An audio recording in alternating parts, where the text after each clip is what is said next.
Katie, welcome to the Nifty Travel Podcast. Hi, thanks for having me. I'm so glad to be here. Yeah, you're most welcome. And the question I always like to ask my guests first is about your earliest memories of travel. Oh gosh. So my family actually when I grew up here in the United States in Montana, and I'm in a very rural community, and my parents were not travelers. So my earliest memory of travels is maybe going to a national park that was within our state, but I'll be honest with you, my parents have not left. So I'm the only one in my family who was bitten by the travel bug, and my parents always wonder where that came from because they are not adventurous at all. So, okay, so Montana. Tell me about growing up in Montana. Well, Montana is very rural. It's very country, mountainous, not large cities, hardly. So it's kind of grown up as a country bumpkin, as you would say. Oh, I can't believe that. Uh, but it looks a very large state, and as you alluded to, there's more countryside and mountainous regions than population. Yes, Montana is the fourth largest state in the United States. And I think if you were to overlay it over Europe, we would cover probably a third to two-thirds of Europe. So Western Europe. Yeah. Oh well, well good for a road trip in its own right. Then I should think. Yes. So I would have to say we've traveled, but a lot in our state, which is quite a lot of distance. But yeah, and very little traveling growing up. And obviously, a great place to have um, animals, if you like animals. I believe you do. Yes, I do. I actually own 15 acres here in Montana. Have a little ranch house, and I've got three horses, three dogs, and currently two cats with six kittens. So quite quite the little furry farm here. Oh, but lovely, isn't it? Yes. Particularly, I've not had much experience of horses. Dogs, yes. So they must love roaming about in the backyard. Yes, they do. I used to compete competitively with my horses. That was in my younger years. They are older horses now and they're retired, but they're my babies and I will have them until the day they die, I guess. Yeah. Well, I'm sure they love the landscape and everything because that's everything for animals. Yes. Montana is very beautiful. So they're pretty spoiled here in Montana. Yeah, I bet. And so I guess the next question is, how did you come to get into travel? Because your parents thought you were destined to stay in Montana for forever. So what happened? I would have to say probably I could pinpoint the exact time and date that I got bit by the travel bug. I was in an airport actually and had a conversation with a woman who was sitting next to me. And she said that she was traveling solo to Thailand for a yoga retreat.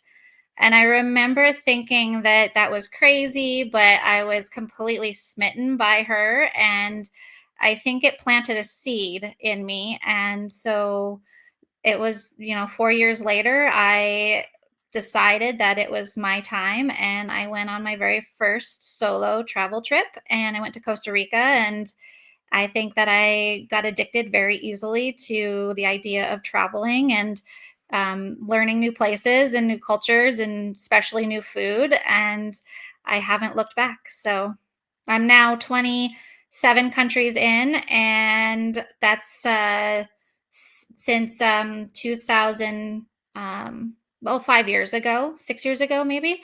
Mhm. And yeah, soon to be 29. I leave in a week and a half to head to Costa Rica and Montenegro. Oh, wow. So I guess the experience changes, though, doesn't it? So, um, did your view of Montana and the US change when you returned that first time? Well, I think like any travel, it's quite eye-opening. Here in the United States, we are shown certain things on the news, and you have this idea of places in your head. And I have found 99.9% of the time that what you think you know of a place is inaccurate. And so it was eye opening to many of the places I've been that it's just not the case. So it's very refreshing. It's kind of um, nice and lovely to see that people are just people and they want the same things in life. And they're all very open and welcoming and loving, and even to crazy Americans like me. Well, uh, I I think if we love traveling, isn't that a little bit compulsory? The spirit of adventure, yeah. Yes. So, in terms of traveling around the US itself, would you say there is as much diversity just within the US sphere, Yes. never mind out of the US? Yes, the United States is very diverse, very different from the West Coast to the East Coast and South to North. It's kind of like we have our own dialects, even within the country, different slang, different words used for things. And so I would say that the United States is very diverse. Mm, yeah. Well, I've only been to a few states. You've definitely beat me on the number there. But I think you're right. I mean, and all countries are like this to a certain degree, aren't they? Yes. Do you think uh, it's surprising? Well, at least um, you can tell me how true it is. But it is said that a lot of Americans are kind of feel a sort of reluctance or barrier to go in the to go outside of their country. Do you think that's true or a bit of a myth in the modern age? I think it's very true. Um, I do think that there's like a strange kind of culture in the United States where travel's not as encouraged as I have found to be in other countries. I sat with locals in Iceland and had a conversation, and they thoroughly encourage their younger youngsters to go travel, and they will give them sabbaticals or breaks to go travel, and they encourage it before they start their careers. Here in the United States, it's so focused on starting your career and then traveling later, which is kind of later usually comes with complications. And sometimes you never even get to reach later. It's definitely a different culture here in the United States than I would have to say Europe, especially. So. Mm. So when you first started trying the travel experience abroad, did you have an idea of where you wanted to go first and um, what kind of travel you'd like to do? Tell us about it. Yeah. So I kind of went through like a big life change, and got to a point where I was like, okay, well, I'm not sure what my future holds. What I envisioned my future to look like, it was not going to be the case for me. And for instance, I struggled for close to 2 decades with infertility and had to reshape my idea of my future and what my purpose is going to be and what was going to fill my cup, so to speak. And I really leaned into travel. And so what I did is I created a bucket list and I threw all of my crazy ideas on there. And I didn't really have one specific place that I wanted to go to first to kick off my travel journeys. I just knew that I wanted it to be eye opening. I wanted to offer me growth, so to speak, mentally, physically, emotionally, all of those things. And so I was just really open to whatever possibility was going to come my way. And I thought, well, if it was meant to be, it was meant to be. And so I just kind of threw spaghetti at the wall, so to speak, and jumped in. But I'd have to say my first trip was to Costa Rica, and then it just kind of snowballed from there. So So, what kind of activities uh, did you like to throw yourself into? You described, I think somewhere described being, wanting to be bold and adventurous, and yes. um, yeah, tell us about some of the activity that you went to. I definitely would have to say I'm a bit of an adrenaline junkie, which I didn't know was really like in me. I didn't know that I had that part of me, but once I started down that path of seeking adventures that really pushed me out of my comfort zone, if it scared me, then I knew that I had to do it. I have this this impulse to conquer fears and phobias of mine. And so a big one is fear of heights, and fear of sharks. And so I decided that I was going to learn how to scuba dive and swim with sharks. And so now I'm an advanced scuba diver and open water scuba diver. And then with my fear of heights, I have done skydiving, bungee jumping, and via ferratas and canyon swings, and just all sorts of crazy things that really pushes me to my limit with my fear of heights. I would have to say I probably have gotten over my fear of sharks, but I don't think I've gotten over my fear of heights. I don't know if I'm ever going to beat that one. I feel like I'm actually the more I push myself, the more I'm afraid of heights, but I just am not going to let it stop me. So, So, in terms of height, then, so I guess you've climbed a few mountains. yes. Um, any stand out for you, or are they? Most recently, the one that really stands out is I hiked to the top of Half Dome in one of our beautiful national parks called Yosemite, and I thoroughly underestimated my fear of heights in in that hike, especially the cables part. And if it wasn't for two really good friends of mine encouraging me and pushing me, then I think I probably would have backed out of that one, which is hard for me to say because I'm not a quitter. But that one really pushed me to my limits. And I don't think I'll ever do it again. But there's something to be said in the great outdoors, isn't there? Mhm. Um, I well, the last trip that went took me to the mountain ranges was to Switzerland years ago, and there's a great sense of awe, I think, about walking among mountains because we don't really have them like that Yeah. in such quantity in the UK. Um, does it give you special feelings being amongst nature and um, all that it presses on us? Yes, I would agree. I recently just got back from Switzerland last year with my husband, and we did a lot of hiking in the mountains and standing at the top of those peaks. And you look out and you're almost like, this can't be real.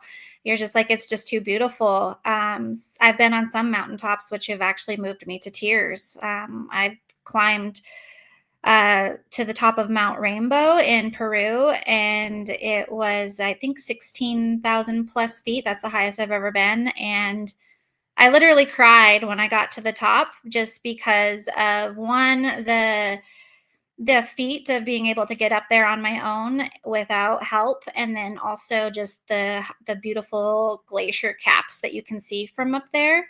um so yeah, nature, it really moves me. I feel very at peace and grounded when I'm in nature, especially the mountains.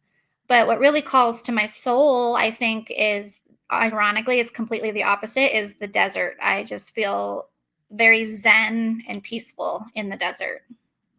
I make trips every year to Utah, southern Utah, and spend weeks in the desert because it's healing for me. Oh, okay. So, well, we'll just describe an experience in the desert because no desert is the same. Um, Yes. Well, I particularly love Utah. Utah is probably my favorite state in the United States. And I think it's because of the red rocks. They have a lot of red rocks and red sand and sand dunes and deserts down there that are breathtaking. And just how, I don't know, there's like a vibe, I guess, to southern Utah that's just very calming, and it just calls to my heart every year. And I love to just hike and get lost in the red rocks and see all the different formations, and just find it fascinating that nature can be so creative. yeah, it's interesting what you say about rocks because on a trip of Western Australia, they have a rock in the middle of nowhere. It's called the Wave Rock, and I thought, oh wow, that's just a it's just a name. But when we saw it, it literally was in the form of a wave, and it had all this sediment. It had taken thousands of years apparently um, to form this very unique shape, and it's quite awe-inspiring to see a natural formation that looks, I don't know, like it was done yesterday, but clearly not. Yeah, isn't that beautiful? Yeah, absolutely amazing. So you talked about being more confident around uh, sharks. Presumably, it was in a controlled uh, situation. How do you feel about them now? I wouldn't say it was a controlled situation. Definitely never. It was not in a cage. But I have swam when I did the shark diving. I have a very good friend who lives in Belize, and he's my scuba diver instructor, actually. And he knew that I had this phobia of sharks and that it was a goal of mine to get over it. And so he and my husband conspired to get me out into this known area, this atoll that was always teeming with sharks. And I remember the first time I got below the surface and I was surrounded by like 13 reef sharks of all different sizes. And um, there's a signal that they give you for a shark under the water to let you know that there's a shark, and it's like you put your hand here in front of your head. And my husband was doing this to me, and he was like pointing behind me, and I was kind of like an ostrich with my head in the sand. If I didn't turn around and didn't see it, then it didn't exist. So I just kept shaking my head, and he kept telling me to like turn around, it's behind you, and I just kept shaking my head. um, but with time, I got very comfortable and realized that they see you as a um, person, or not food, but like as a mammal that is of hierarchy.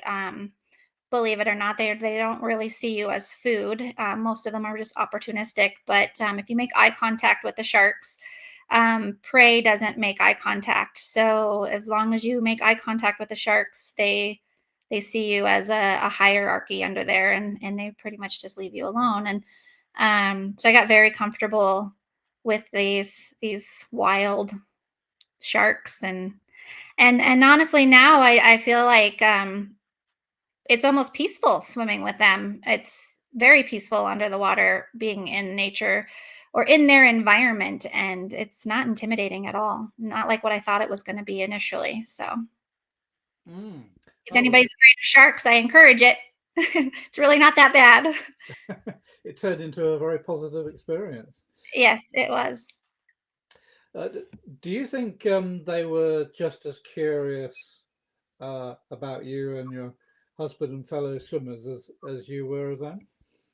Oh yeah, definitely. They'll come up and they'll investigate, and they, know that they're very curious creatures as well, and they'll swim right alongside you, and you can see them eyeing you and checking you out, and you make eye contact, and you swim towards them, and they swim away, and yeah, so very very cool experience. Yeah. I couldn't recommend it enough. So really, ironically, my husband actually proposed to me underwater scuba diving, surrounded by all these sharks. So that's one way to distract me so I'm not paying attention to where the sharks are. Well, it obviously worked. They did, yeah. And I said yes. Congratulations. So, talking of Belize, now I believe that's one of your favorite destinations. It Um, sure is.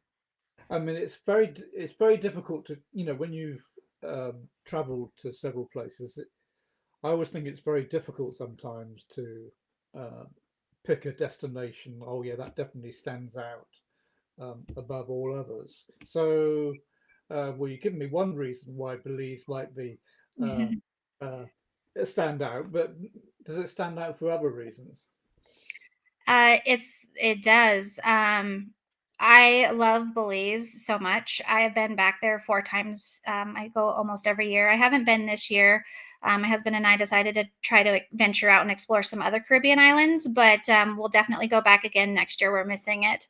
Um, we are we love the ocean, and the waters there are just unreal. They have the second largest barrier reef in the world, and their conservation efforts to keep it teeming with beautiful coral and sea life is unmatched. And so it's probably been the most beautiful place I've ever scuba dived. I haven't been everywhere, but it's been my favorite. And the locals are just so incredibly friendly. They take you in like family. That's how my scuba instructor became one of our best friends. He's almost like family. Um, and it's just not really discovered. It's very authentic. It's not touristy. It's very low key. Very their slogan is "Go slow," and you do when you go there. You have no other way but to just go slow. And um, yeah, I think it's a beautiful place, and it's not really discovered. And I think that's part of the charm for me. Yeah, it's interesting how certain countries get overlooked, and I used to think it was just here and there until I had a conversation, well, with one or two people actually about um, this thing that people regard as over tourism. Um, have you been places where you've thought, well, how are they managing? The just too many people. Um, well, I've heard stories about, over tourism in like Spain, for instance. You see all the notifications that they're like throwing things at tourists and has signs that says go home. But um when I took my mom to Spain this last summer, we didn't experience over tourism. But again, I don't live there, so I don't know what the comparison is compared to other places like Rome, which is like insane. It's, I've been there multiple times, and I think it takes away from the beauty of the city with how much there is for tourism. But um, I was very impressed when I went to Switzerland, because that's one of like the most iconic countries on almost the top of everyone's bucket list. And they handle their over tourism beautifully. I wish more countries could model or, take something from Switzerland. They have just nailed it. I don't know what it is, but everything runs on time, everything's efficient, everything's clean. I've never seen a country so clean in my life with how many tourists visit there every year. So that's one that I think everybody should take a page from the book from on how to manage tourism and over tourism for sure.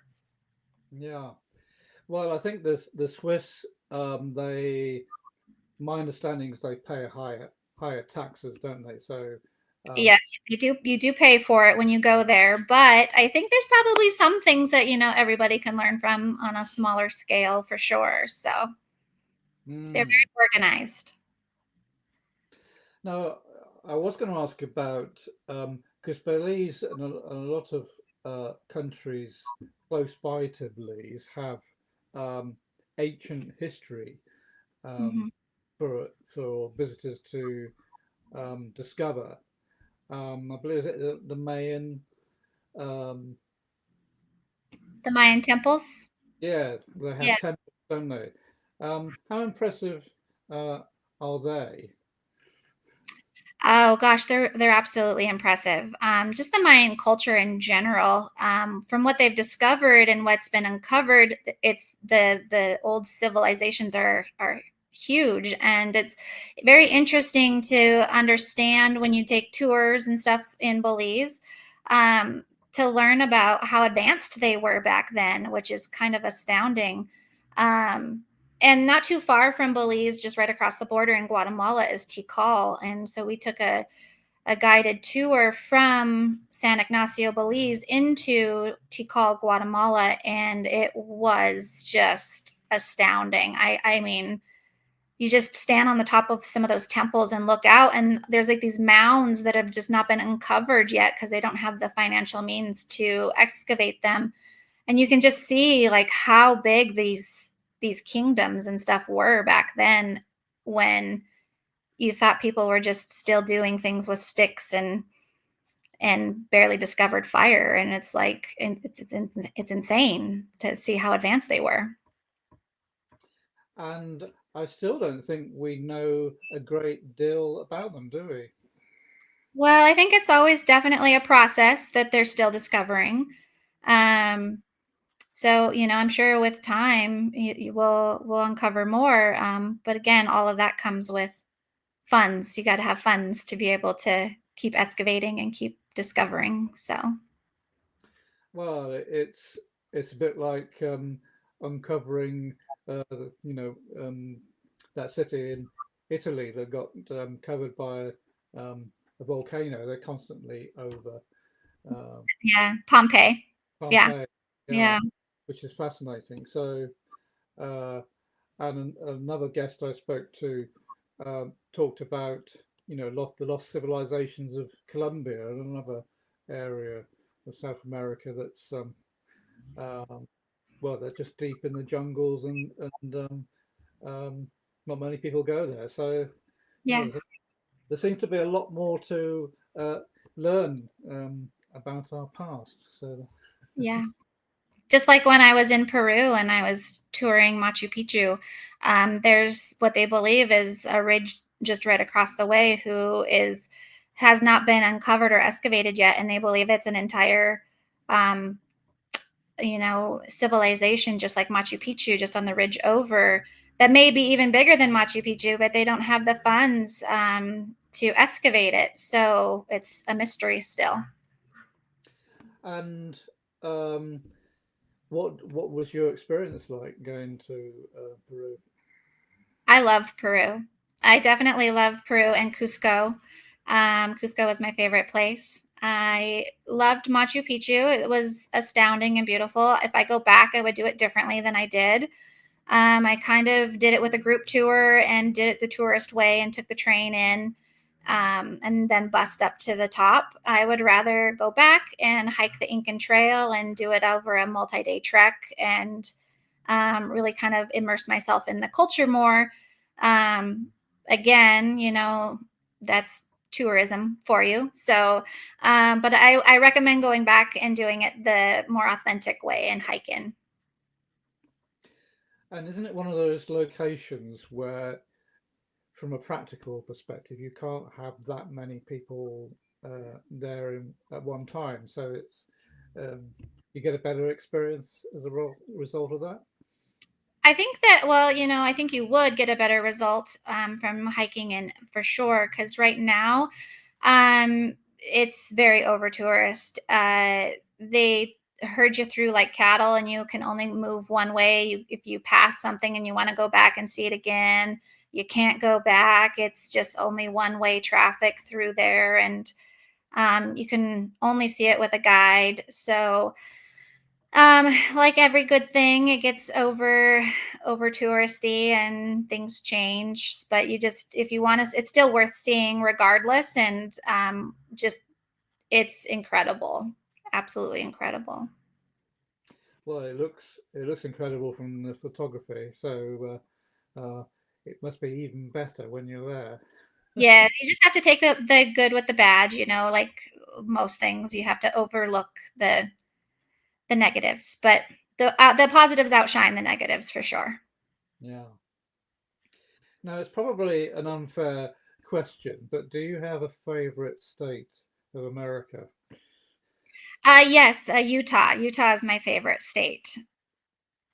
And Utah is mostly in the south western part of the country. That's the one with all the red rocks in the desert. So Utah is my favorite. You would think I would say Montana because I grew up here, which Montana is beautiful. Don't get me wrong. But I grew up in the mountains, and so it seems very normal to me. I like something that's very unique and different, and so Utah would be my number one favorite. Mm. Well, I noticed you posted a photo recently from a trip you did around New England. What was that like? Oh, New England is stunning in the fall. That's in on the East Coast, and I did a road trip a few years ago and hit all six New England states. And I would say it's as close in the United States as you could get to actually being in England. There's a lot of English. Um, architecture and so forth there, that it kind of is like a New Englandy. Boston and Vermont is very New Englandy, so makes you feel like you're in those quaint little towns. Yeah, absolutely. Well, there was a picture of a wooden box bridge, uh, Yeah. and it immediately uh, made me think of Switzerland. I don't know why, because I was in the Interlaken area, and they don't look exactly the same, but the Swiss also seem to like uh, wooden bridges over gorges and Yes. rivers I too. see I see the comparison there. There is a bridge that's very famous. I'm not sure exactly what it's called, but it's in Lucerne, and it crosses the river there, and it is a old wooden covered bridge, and it is absolutely beautiful. So I see the comparison that you're making there for sure. Yeah. So it's interesting seeing the similarities of architecture. I wonder sometimes whether somebody you know, even 200 or 300 years ago, who, who, well, they used to take massive amount of time, and there was no guarantee they'd ever make the return journey, let alone make it to their desired destination. But enough people did make it, and you see influences, don't you? Sort of European, uh, Mhm. vice versa, all over the place. Yeah. Have you ever been somewhere and been slightly confused? I guess, yeah, like if you went someplace and it would be very reminiscent of a location, you kind of forget where you are and feel like you're back there again. I would say that New England in the United States, when you're touring around there, you kind of, if you've been to London or even Scotland, you just kind of feel like you're back there. You kind of forget that you're in the United States for sure. And talking of the United States, I see you and your husband had a trip over to the Hawaiian Islands. Now Mhm. that's as different um, to mainland USA, presumably, as it can be. Yeah. Um, no, I only had the pleasure of having a stopover in Honolulu one time, and it rained half the Darn. time.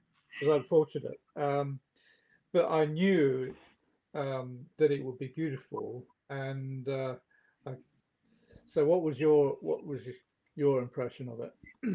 Well, there's many islands to Hawaii. I've only been to one, and that was Kauai, which I guess it depends on who you talk to, but a lot of people say that's the most beautiful island of the Hawaiian Islands.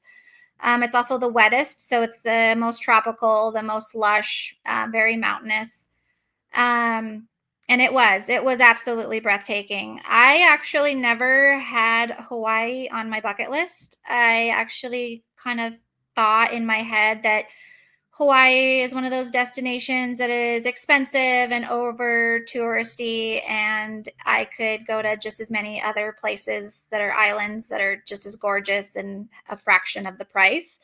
So it was just never on my list, but the stars aligned, and my husband and I found ourselves in Kauai, and we fell in love with the island and were smitten by how rugged it was and how not touristy it was, and just it was probably one of the most beautiful islands I've ever been to, for sure.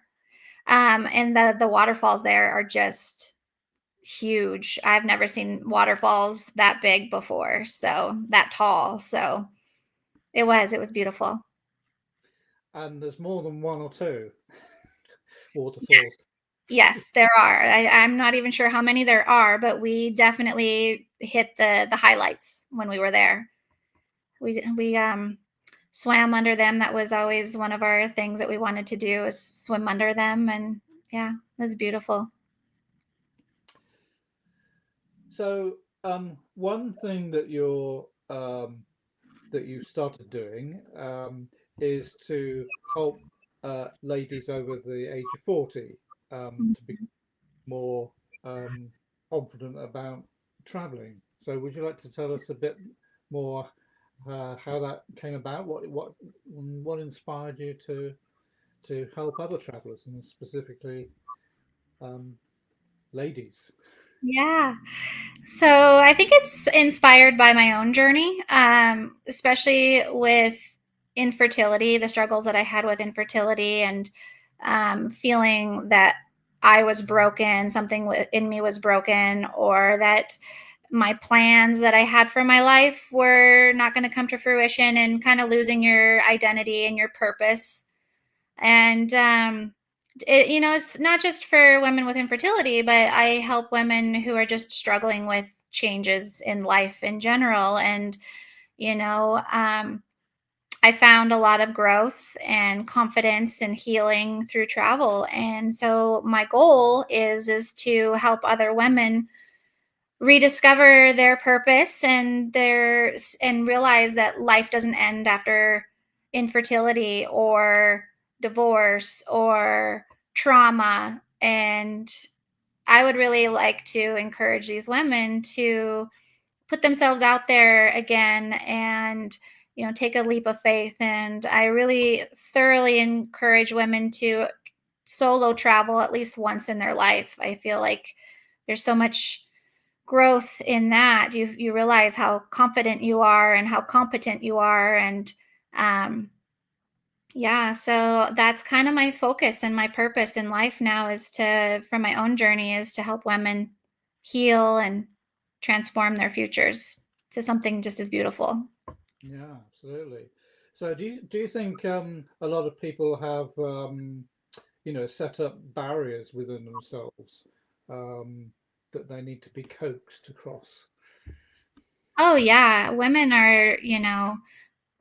in general have boundaries, and they put themselves in these constraints, and they don't think it's as easy for them because we're women, but we can do anything we set our minds to, and we just have to open our hearts and open our minds and lean on other women for support and other resources, and it will happen. You can do it. So I'm one of those resources that I'm hoping that can inspire and encourage women to do so.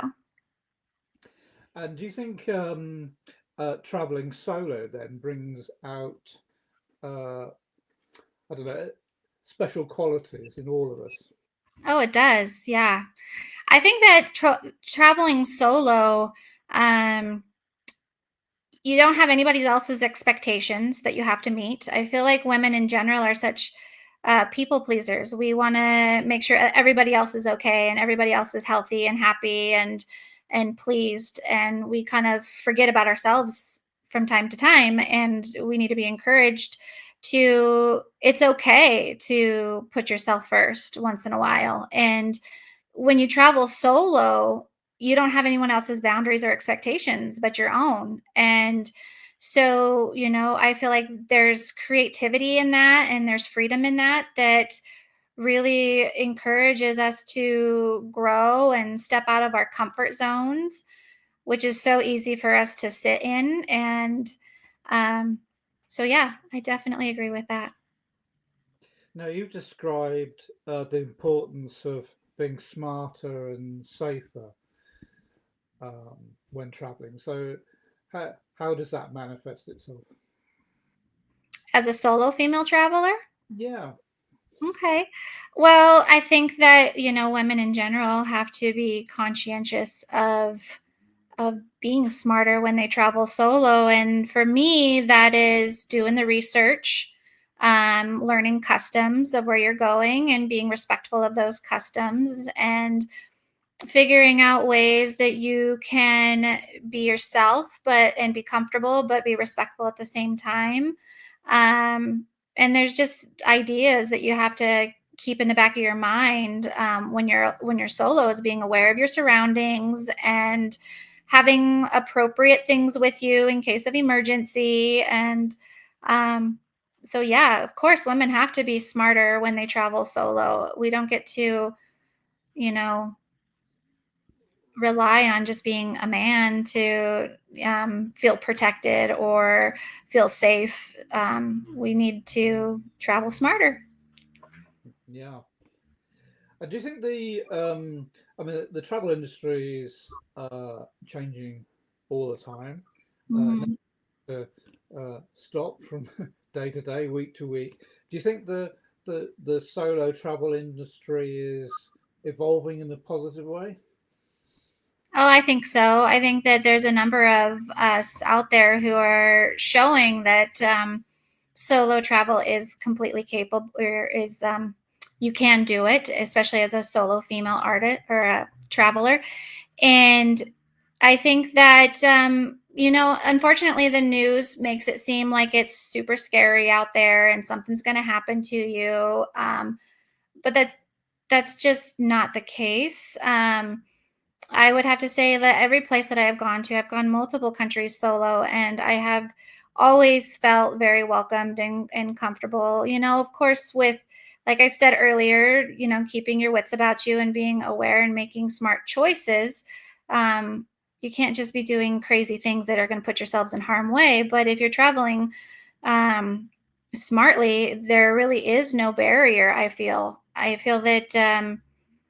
We need to kind of put an end to that fear factor of that something's going to happen to you, because ultimately people are welcoming to travelers. We all have that innate human nature, that curiosity, and we come from explorers, especially here in the United States. Everyone was an explorer at one point in their lives to create the United States. And so it's inherent in us that we are travelers and we are seekers and explorers, and everyone has that in them. And when they meet a fellow traveler, it's almost kind of like kindred spirits, like you're meeting a fellow friend on the road, because we're all connected and similar in one way or another.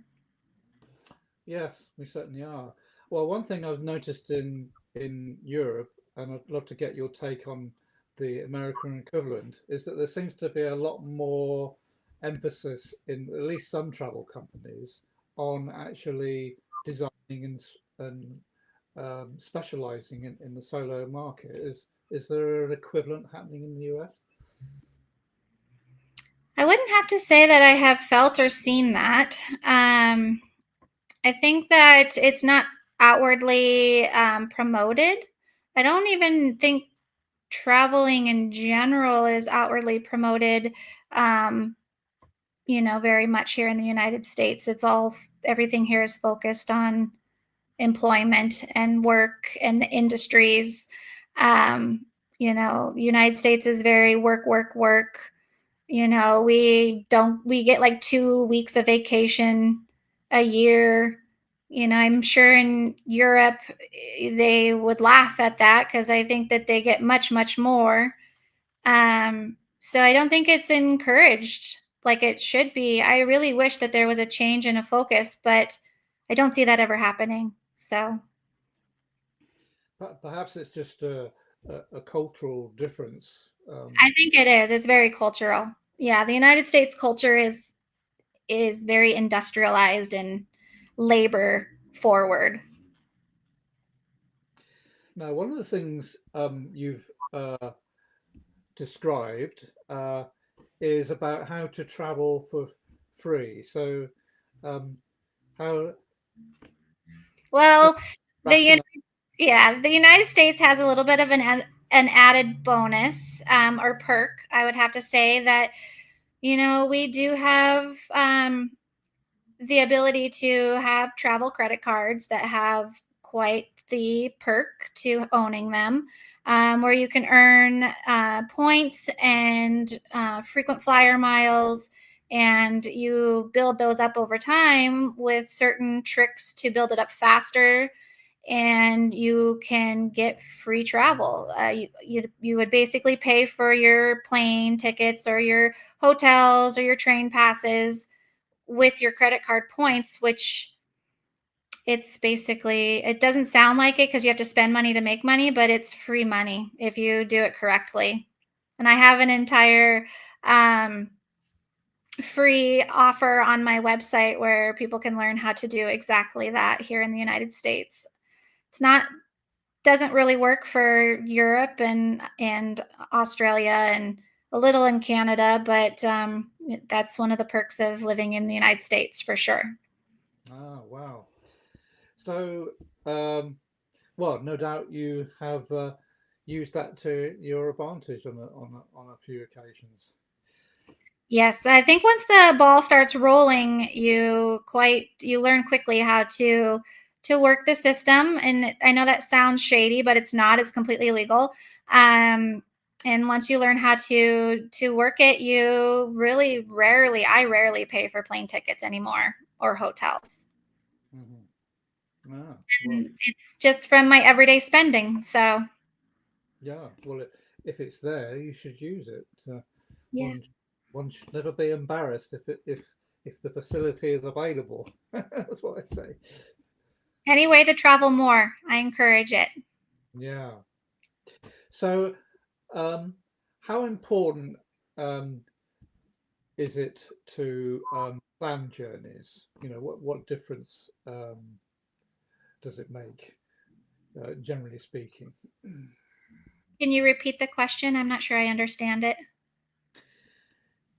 Yeah. So, planning by default is an important part of any kind of journey, but sometimes Mhm. we can plan too much. Um, Okay. do you think there's a balance to be struck between over planning and versus spontaneous type travel? I'd have to say, yes, there's definitely a balance that you have to create. Initially, in the beginning, I think because by nature, I'm just a planner, I'm an over planner. I like to have every detail figured out. I was very, like, I'd have an itinerary in the beginning, and I would have to follow this itinerary, every detail, and check off the boxes. And I in the beginning, that was fine, right? Because I was out there and I was doing it and I was seeing it and experiencing things. But I quickly learned that I was just seeing and I wasn't actually experiencing because I was following these very structured itineraries that I would make. And if that's you, that's great. I think that that's fantastic because I'm an over planner, but I have learned in my years that it's okay and it's worth it to slow down and not have everything so strategically planned. Because when you slow down and you just kind of let spontaneity happen, that's when the magic happens, and that's when you really get to kind of immerse yourself in your surroundings. And you're not having to be like, okay, then I got to be here and I got to be here and I got this next thing to do, and always thinking forward. Um, which is something that I'm learning in my older years. And so I encourage that people find that balance. I have a mixture of, usually I'll plan an itinerary, but now I plan it loosely and I give myself free days to just kind of let things unfold and go where I want to go and experience. And if I find a place that I love and I want to sit there longer and just soak it in, I don't feel like I'm missing out, that FOMO, that fear of missing out what's, down the road. And just that's when you just feel like you're there, like you're experiencing that place. Um, but again, that takes time and that takes practice because it's not easy for everyone. It's definitely not easy for me to slow down. My husband, when I take him on trips with me, he's always like, how strict are we going to be on this trip? Like, what's the itinerary on this trip? Because I used to do that. I used to plan, go, go, go. And now when he goes with me, he's like, "Okay, like this is refreshing. This is comfortable. I like this pace much better." So I'm learning, definitely slowing down in my years, and I still have a lot to learn. I still have a lot more to practice with my slowing down. I think my ADHD runs a little too wild sometimes, and um but again, there's a balance to life and to travel as well. So, Mm, absolutely. Well, one thing I've noticed going around different cities is that, and I thought it was just an English thing until I went um, abroad, was that there always seems to be popular places and less popular places. But I didn't realise that that the proportions could be so uh, strong in one. It could be 10 to 1, 5 to 1, and I would observe people walking down major city streets, but I'd only have to take a small diversion, um, and I could have some cities. It just felt like sometimes I had a city completely to myself. Now, it wasn't going into a dodgy district. I was just going into a less worn path. I just wondered whether you noticed that sort of behavior where most people seem to be going to the main places and yes. it's empty everywhere else. Yeah, there's definitely the main tourist sites, the main path that tourists follow, and I try to, with my writings and my posts that I put on my website, is that I try to find those hidden spots and I try to get off the beaten path a little bit more. I think you'll find that most of my content is off the beaten path because I find that I thoroughly enjoy that more than the touristy sites because it's like everybody's there, everybody knows about it, everybody has seen the thing and done the thing, and then what, on to the next. And so I truly believe that, if you just get off the main route, you'll find and you'll discover the real authentic magic of the cities. Um, Experience that in multiple cities. You can find that even in Rome with as busy as it is. You just have to get lost a little bit and not be afraid to get lost in these places. And Rome's interesting, isn't it? It's a good city to get lost in. Uh, Mhm. it was. Did you find it one of the most walkable cities to visit? Yeah, I think it's very walkable. I found that everything that you would want to see is easily walkable. I'm actually going to be taking my husband there in October. He's never been to Italy, and it's been one of his bucket list places. And so we're going to do this big 3 week trip all the way from the north to the south to the tip of the boot. And we plan on spending about 2 days in Rome because I think that's about all you need before you're ready to go. But yeah, it's very walkable. You can easily see Rome in 2 days. Mm. And Italy is a lovely country, so I'm sure you'll both Mhm. um, enjoy that. Now, here's an interesting question for you. Um, when I observe people out and about traveling, the one thing, of course, you notice is that people take a lot of luggage with them. Mhm. Do you think people always take too much with them? And what would you recommend? Yeah, I think it's definitely a trend. People like their big suitcases and they like their luxuries of life, and they think that they need everything when they're there, and they're going to change their mind 15 times and wear 15 outfits in a day. But that's just simply not the case. I think once you go a couple times, you realize that um, you really don't need the things that you think you need. If you can simplify your packing, you're going to enjoy your trip so much more. My mom was one of those people. I took her to Spain and I was helping her pack, and she was like, but I might need this and I might need that. And I'm like, but you're not going to need it. And if you do, you can just buy it there. Yeah. So once I took her and I gave her the mission that she could only bring one carry on suitcase, and that was it. She Her mind was blown. She didn't think it was possible, but we went and she had a fantastic time with the bare minimum, and we were free to, bounce from village to village and not have to lug that around with us. And if you pack light, you have more freedom. And it can be done, especially for women. I know for men it's probably pretty simple. For women, we have all of our things that we like and we think we need, but you don't, and you will be fine, and you won't even miss those things. Well, um, I've had that problem that you're describing, and I did try it. It does make you feel free, but I also felt a little bit naked because I kept looking behind me, expecting to see the luggage that wasn't there. It was a most strange experience, but I got over it. Yeah, I only travel with one carry-on, one small carry-on, or a backpack. I like to travel with just a backpack. I don't even like a roller case anymore. I did 2 weeks in December and for the Christmas markets, and I toured like 6 countries in 2 weeks, and all I had with me was one backpack, and that was it for winter. And I packed all my winter stuff in there, and it was easy. And I didn't miss anything. I didn't really even feel like I needed anything more other than maybe one pair of leggings, and that would have been nice. So, Yeah, yeah. I think we're more adaptable than we give ourselves credit for. 100%.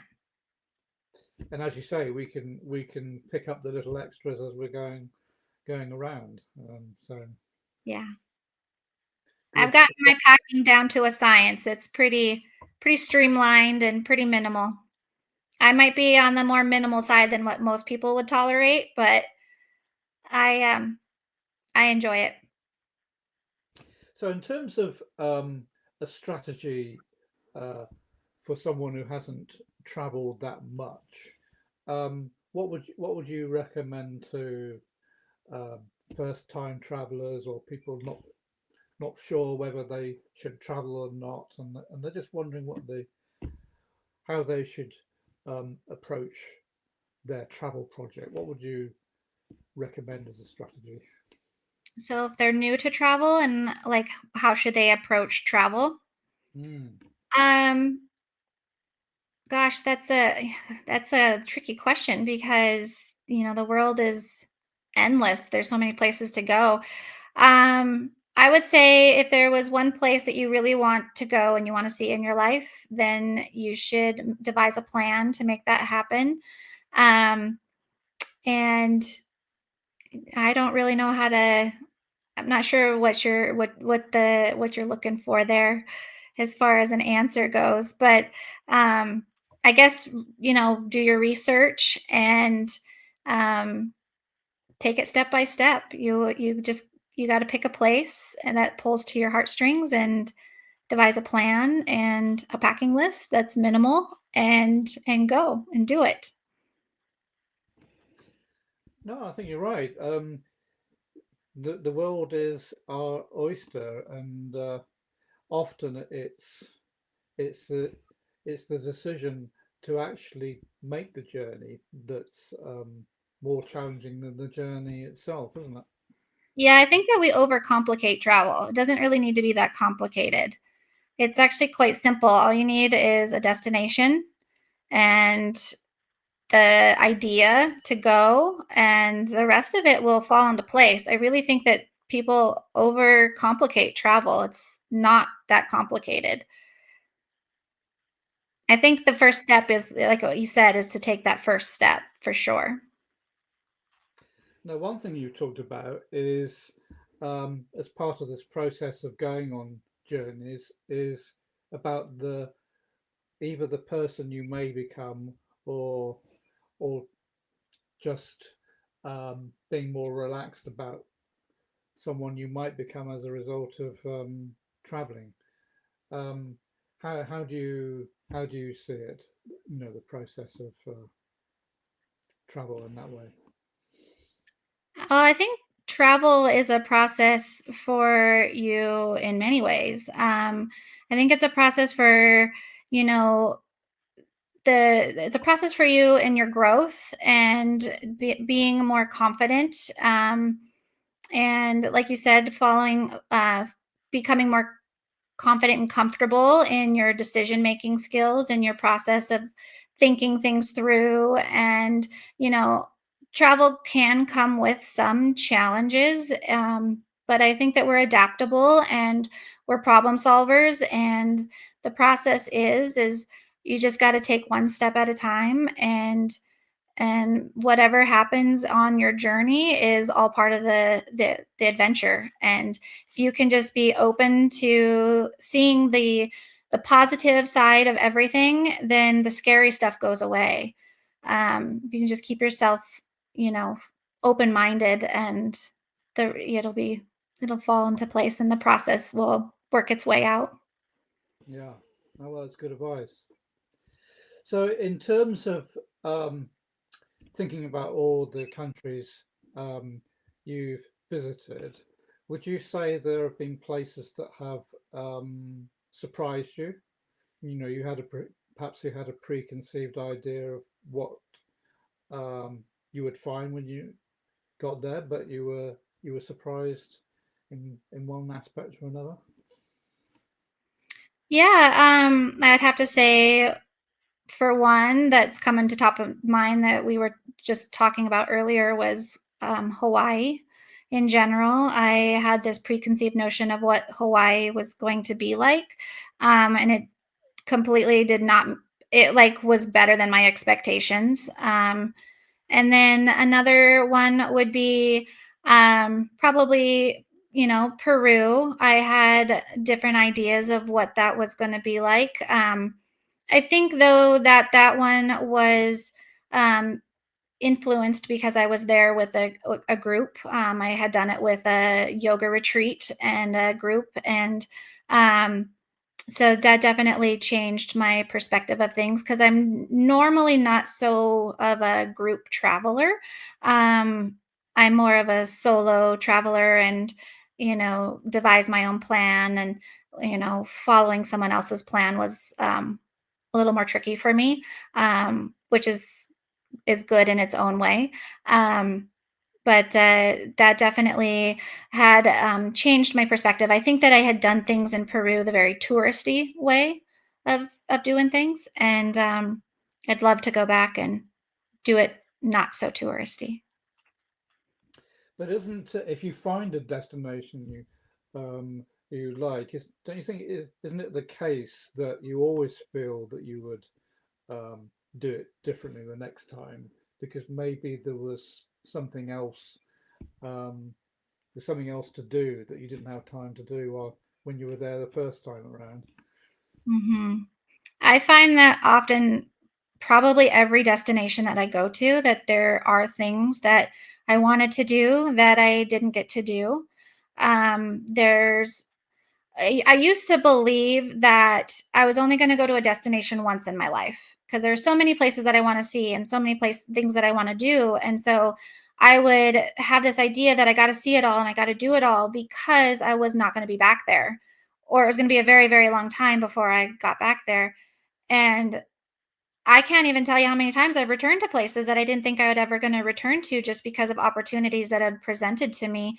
And and I thoroughly enjoy planning trips back to places now, to do the things that I didn't get to do. And so I'm okay now with leaving things off the table and not doing everything and having something to look forward to come back to. Like, for instance, I've been to Italy, but I didn't think that I would ever go back, and not so soon. And I'm going to be returning with my husband now. And now I get to show him the things that I got to see and have new discoveries together. And there's just that possibility that, you don't have to do it all. You don't have to do it all at once. And it's kind of romantic to think about going back to these places and seeing the things that you didn't get to do. It gives you something to look forward to. And it's a good case for slow travel in a way, isn't it? Mhm. Because um, we can actually see more when we travel slowly. Mhm. So when we dive quickly into a location, think we got 10 things to do, and we've only got a day and a half. Yeah, Um, I feel like that's superficial, when you have so many things to do and, you're just seeing the highlights and the things that you've seen on TV and the top 10 things to do your first time there. And a lot of those things are fantastic. Don't get me wrong, and they're worth seeing, but I feel like you don't really get to experience it. You don't get to feel the location. And I feel it's kind of a superficial, skimming off the top kind of a thing. Like you're just skimming off the top cream of the fresh milk. So, but the good stuff is down below, and you got to get in a little deeper. You got to sink in and grit your teeth and find those discoveries. And slow travel helps with that, which is again something that I'm learning to do and I'm getting better at myself. and of course, um, one possibility that can happen when you travel slow is that you might do something that was unplanned. Have you Have lots of those.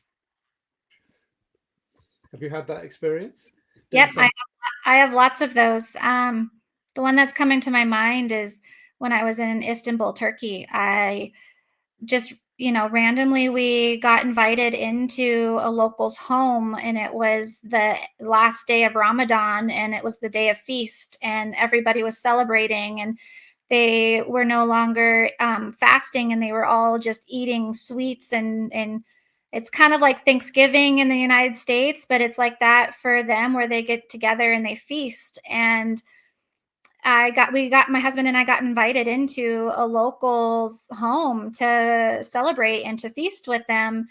And it was just an incredible experience. One I will never forget. And it was totally unplanned and off the cuff. And if we wouldn't have said yes, we would have missed out on this unbelievable opportunity and this connection that we had with the locals that just can't be replicated. There's just no way. Yeah, and it shows how many commonalities we have as humans. Oh, yeah, definitely. In the United States, the Muslim culture is kind of not shown in the best light here in the United States. And unfortunately, because they have probably been some of the most kindest people that I have met in my travels thus far. And I love Turkey. I would go back in a heartbeat. My husband and I, we were just talking about Turkey this morning, and how incredible and friendly the people are there. And we felt we felt truly just connected with them. And we never felt like they were trying to impress upon us in their culture in any way, shape, or form. They were actually very, very curious about us in general. And the one thing that they really wanted to impress upon us was that we're not like the media. They wanted us to know that, you know, they're kind and they're people, and all they want for themselves is the same as what you and I want. And that's a roof over our head and food in our bellies and healthy, happy family. I mean, that's all they want too. So, And that's a good reason to travel, isn't it? To find out um, a level of truth and um, break myths of misunderstandings uh, and quite a lot of things. I know. I wish that more people could experience it, because I think if more people did, the world would be in a much better place. Mm, absolutely. Now, in terms of the general um, experience of travel in the world, um, having had the opportunity to visit a number of countries now, would you say that the actual art of, have you seen things in the sort of process of traveling between countries? Um, have you seen things that are working well and things that could work a little bit better? Talking about how people travel between countries, some travel experiences work well, and some work less well. Would you say that there are certain countries that handle the sort of the tourist experience better than others?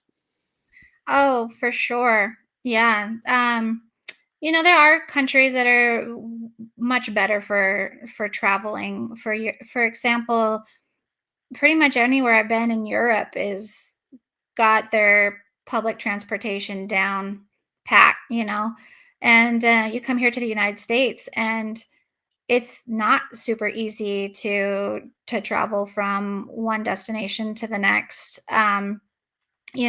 People come here from Europe, for instance, and you over there, you're used to getting on a train, and you could, within a couple hours, you could cross several different countries. Here in the United States, it's days before you even cross one state. It's, big states are, you know and there's no public transportation system that's as streamlined as other countries. Pretty much, if you want to come to the United States, you're either going to have to fly from destination to destination, which is going to be expensive, or you're going to have to rent a car, and you're going to have to be on the road, and traveling most of your time is going to be in transit. So, but the beauty of going to some of these other countries is, you can see multiple countries in a couple weeks on one visit. You can't really do that too well here in the United States, that's for sure.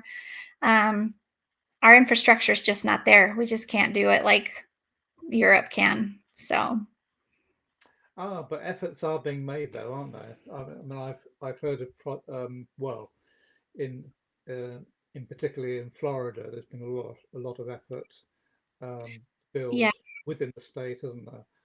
yeah. And most recently in LA. But I suppose it's a challenge when it's a large country, isn't it? Well, so those are, cities. Cities are doing pretty good. Big cities, they have their public transportation, and it's easy. If you were only going to come to like New York or Los Angeles, and you were going to stay in that one city, then public transportation is not a problem. But if you're talking about hitting different states now, that becomes an issue, because there's not a big connection between one state to the next. And over in Europe, you can hit 5 different countries, all by train, and it's without a difficult with no difficulty. And here in the United States, it's not the same. So you can't come here and say, I'm going to hit this state and this state and this state. You'd have to stay months to be able to do that. Yeah. So I guess that's one of the challenges of a continental um, country, isn't it? Is Mhm. the sheer distance, and I guess it's economically challenging for because don't individual states uh,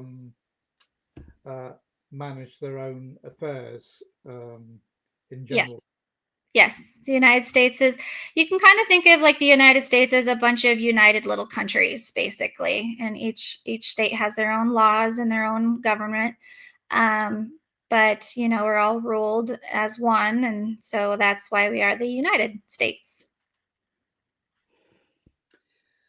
So, but travel is an exciting thing, and I think that the different kinds of experiences you get is part of it. I mean, I think of going across Australia, thinking of a similar size country, and has Mhm, it has similar challenges, similar size, population differences. Uh, mhm. no, no, it's just part of the experience, and why people should go out and experience it themselves. Yeah, I think that, like you said, it's part of the experience, but as long as you do your research and you know like what to expect, then the experience will be good overall. Yeah. I think expectations and managing expectations is part of it for sure. Yeah, absolutely. So, if there was one thing you could change about the travel industry or experience, or anything within the travel industry, what would you say that would make a difference? Um, I think right now for me, the stigma of over tourism. Everyone is wanting to punish the travelers for wanting to travel and saying it's over tourism, but I feel like we need to refocus our attention more on it's not the tourists' fault. It's the systems and the governments that are in process or in place to manage. I think that we need to start shining the focus on that and not the traveler and not punishing the travelers because you know it's a big beautiful world out there and we have and it's I think we should encourage travel and not punish us for wanting to travel. No, absolutely. Well, it's been amazing having a chat to Katie about uh, your adventures. Could chat uh, for a very long time, and it sounds like you've got some interesting plans coming up. Yeah. And I was going to ask you briefly about your um, travel blog because you obviously like sharing snippets about your journeys. Perhaps you could finally share some of the reasons that inspired you to start a travel blog.